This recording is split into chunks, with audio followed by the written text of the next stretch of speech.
அனைவருக்கும் வணக்கம். மகர ராசி நேயர்களுக்கு நிகழ இருக்கும் ஆடி பெருக்கு என்ன மாதிரியான நன்மைகள் எல்லாம் ஏற்பட இருக்கு, கிரக நிலைகளின் ரீதியாக அமையிருக்கும் சாதகங்கள் என்ன, பாதகங்கள் என்ன, மேலும் என்ன மாதிரியான முன்னேற்றங்கள் எல்லாம் உங்களுடைய வாழ்வில் ஏற்பட இருக்குது. குறிப்பா இந்த ஆடி பெருக்கான இன்றைய தினத்துல மகர ராசி நேயர்களான நீங்கள் என்ன செய்ய வேண்டும், என்ன செய்யக்கூடாது, என்ன செய்தால் என்ன மாதிரியான நன்மைகள் எல்லாம் ஏற்படும், குறிப்பா இன்றைய நாள்ல நீங்கள் வாங்க வேண்டிய பொருட்கள் என்ன என்பது குறித்தான முழுமையான பதிவு தான் இந்த வீடியோல நம்ம விரிவா பார்க்க போகிறோம். அந்த வகையில மகர ராசி நேயர்களுக்கு இந்த ஆடி பெருக்கு அப்படின்னா என்ன என்று பார்க்கும்போது, ஆடி பெருக்கு விழா தமிழகத்தின் ஒவ்வொரு பகுதிகளிலும் ஒவ்வொரு விதமாக கொண்டாடப்பட்டார். இது நீர்நிலைகளுக்கு நன்றி தெரிவித்து பூஜை செய்து வழிபடும் நாளாக இருக்குதுங்க. கொங்கு மண்டலத்தில் இதை ஆடி நோன்பு என்று கொண்டாடுகிறார்கள். பொதுவாக இது சுமங்கலி பெண்கள் தாலி சரடு மாற்றிக்கொள்வதற்கான நாளாக மட்டுமே பலரும் கருதுகிறாங்க. ஆனால் இது பெருக்கத்திற்கான மிக சிறப்பான ஒரு நாளா அமைஞ்சிருக்குதுங்க. ஆடி பெருக்கு அன்று எந்த ஒரு சுப காரியத்தையோ தொழிலையோ வழிபாட்டினையோ துவங்கினால் அதன் பலன் பல மடங்கு பெருகி கொண்டே இருக்கும் என்பது நம்பிக்கை. இது பெருக்கத்திற்குரிய நாள் என்பதால் சுபகாரிய பேச்சுக்கள் பலவும் இந்த நாளில் துவங்கப்படுதுங்க.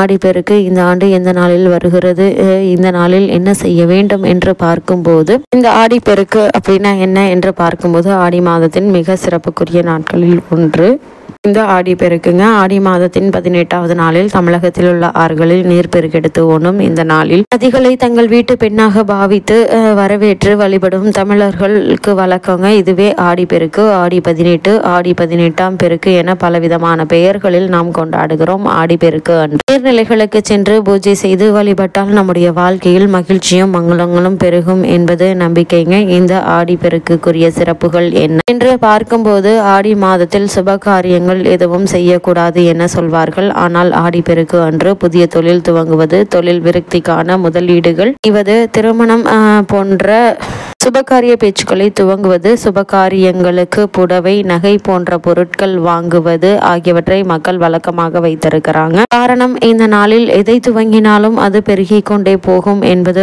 ஐதீகங்க. இந்த ஆடி பெருக்கில் என்ன செய்ய வேண்டும் என்று பார்க்கும்போது, ஆடி பெருக்கின் போது காலையிலேயே ஆற்றங்கரை அல்லது கடற்கரைகளுக்கு குடும்பத்துடன் சென்று மஞ்சளில் பிள்ளையார் பிடித்து அதற்கு அருகம்புல் படைத்து முதலில் வழிபடுவார்கள். பிறகு மஞ்சள், குங்குமம், வெற்றிலை பாக்கு, தேங்காய் பழம் ஆகியவை வைத்து விளக்கேற்றி தெய்வத்தையும் நீர்மகளையும் வழிபடுவார்கள். பல வகையான சாதங்கள் படைத்தும் வழிபடுவார்கள். புதிதாக திருமணமான தம்பதிகள் ஆற்றில் சென்று நீராடி கிழக்கு முகமாக நின்று தங்களின் திருமண மாலைகளை ஆற்றில் விற்று தங்களின் இல்லற வாழ்க்கையில் அனைத்து செல்வங்களும் குறைவில்லாமல் பெருகி வர வேண்டும் என வேண்டிக் கொள்வார்கள். அது மட்டுமில்லாமல் இன்றைய நாளில் தாலி சரடு மாற்றும் வைபவம் மிக விமர்சையாக கொண்டாடப்படுங்க. புதிதாக திருமணமான பெண்கள், ஏற்கனவே திருமணமான பெண்கள் ஆகியோர் மூத்த சுமங்கலி பெண்களின் கைகளால் தாலி சரடினை மாற்றிக்கொள்வார்கள். ஆடி பெருக்கில் தாலி சரடு மாற்றினால் கணவரின் ஆயுள் நீடிக்கும் என்பது ஐதீகம். அதேபோல் திருமணமாகாத கன்னி பெண்களும் தங்களுக்கு விரைவில் நல்ல கணவர் அமைய வேண்டும் என நீர்மகளை வழிபட்டு மஞ்சள் கயிறு கழுத்தில் அணிந்து கொள்வார்கள். ஆற்றில் விளக்கேற்றியும் விளக்கு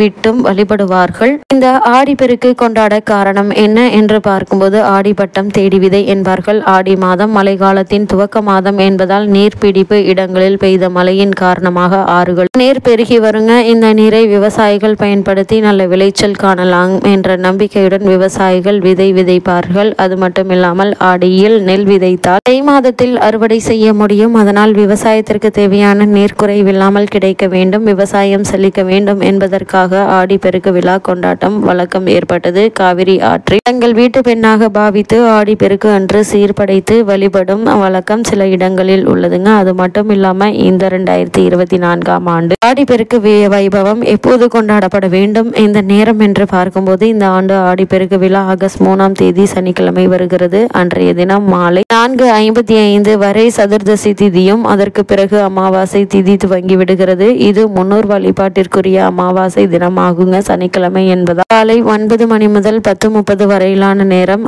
ராகு கால நேரம். பகல் நேரங்களில் 1:30 முதல் 3 மணி வரையிலான நேரம் யமகண்ட நேரமாகவும் உள்ளது. அதனால் இந்த நேரங்கள் தவிர்த்து மற்ற நேரங்களில் ஆடி பெருக்கு வழிபாட்டினை மேற்கொள்ளலாங்க. அது மட்டுமில்லாம மகர ராசி நேயர்களான நீங்கள் இந்த ஆடி பெருக்கான இன்றைய தினத்துல சுபகாரிய சம்பந்தமான முயற்சிகளை மேற்கொள்ளலாங்க. அதே போல தங்கம், வெள்ளி ஆகிய பொருட்களை வாங்கலாம். இவற்றை வாங்க முடியாதவர்கள் உப்பு, மஞ்சள் ஆகியவற்றை வாங்குவதன் மூலமாகவும் செல்வ வளம் பெருகும் என்பது ஐதீகம். அதே போல் தொழிலில் முதலீடு சம்பந்தமான விஷயங்களுக்கும் ஏற்ற ஒரு நாளா இன்றைய நாள் அமைஞ்சிருக்குது.